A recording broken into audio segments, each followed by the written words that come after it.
Hi everyone, welcome to the game day skate at the Air Canada Centre as the Leafs get set to take on the Philadelphia Flyers here tonight. Hardly a day goes by when there isn't a game to be played yet the other day, and we've got David Steckel, Mike Brown, Carl Gunnarsson, Mike Commissar, guys who have not seen a lot of action as of late, all on the ice early, waiting for the main group to come out as we await the Flyers and the verdict on one Mikhail Grabovski. Bob, I know you've got an opinion or two on this. I'm fired up about this one there. Bitegate, we're going to call it. You know what? At the end of the day, I'm going to say it. Shame on the Montreal Canadiens. You know, come on, guys. Like, you know, that happens. I mean, to me, Pacioretty, you know, attacks him from behind, and, you know, he was like smothering him with his forearm, so he's biting it to get it loose so he can breathe. And you know what? I'd have done the same thing. I mean, when I played junior hockey, I was telling you earlier, Paul, I got in a fight, and a guy, when we were on the ice, got the fish hook in there and was ripping my mouth.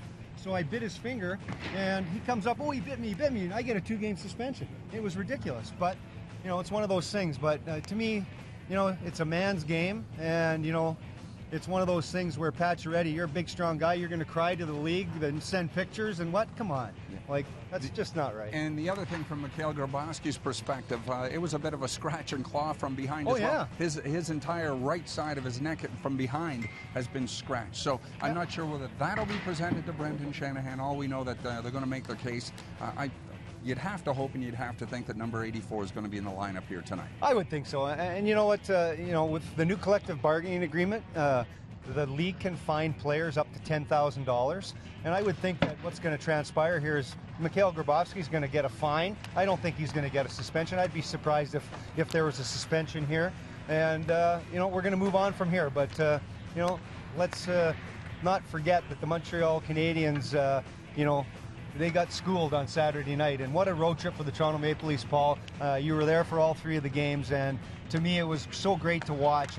And I guess on Saturday night too, at the end of it, the explanation point that the Maple Leafs, you know, did, I thought was outstanding, and a new identity for this hockey club.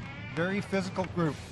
Now they've got to maintain that pace, and of course it's not always going to be as good. And they've got to find a way to win it at home, Bob. Yes. And you know what it's like as a player to come off a long road trip, albeit just a week and albeit just 3 games, but long as far as this compressed schedule is concerned. Now they've got to find a way to get it going right from the get-go because this Philadelphia Flyer team is going to be ready. Well, you're right. The Flyers just completed a 4-game homestand, took 7 of 8 points.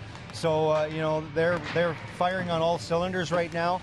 And you know what? The Toronto Maple Leafs 1-4 here at the Air Canada Centre, and they've only scored 9 goals. So that's been the issue, obviously, that the fans haven't had a lot to cheer about.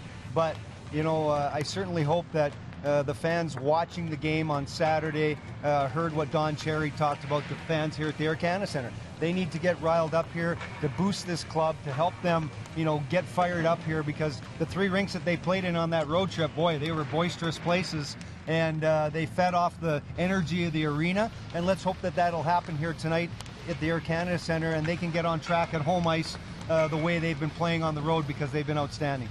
Not sure whether head coach Randy Carlyle wants to temper with this lineup, especially off 3 consecutive victories, but you do have people getting healthy, if not healthy. Mike Brown certainly is good to go. I think Carl Gunnarsson is pretty close to getting to going. He'd love to see them get a couple of skates in. They'll get that chance Tuesday, Wednesday prior to the trip to Carolina. Mike Brown wants to go, but one has to wonder how you get into the lineup. Now, things change from game to game. There are injuries, there are subpar performances, and then openings happening. But this is why this club has been so good and so competitive consistently. They have guys knocking on the door. You've got to look over your shoulder. Yes, if you don't play well tonight, you may not be playing tomorrow. Well, internal competition is the best thing you can have within a hockey club. And, you know, it's great to see that they have that depth now where you've got guys that are champing at the bit to get in the lineup.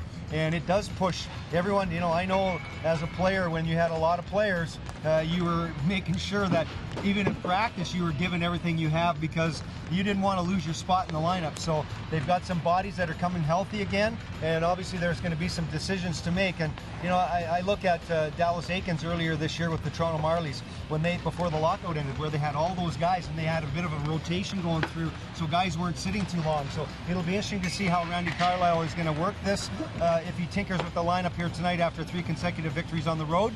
But he's going to put his best lineup in that he feels that is going to beat the Philadelphia Flyers tonight.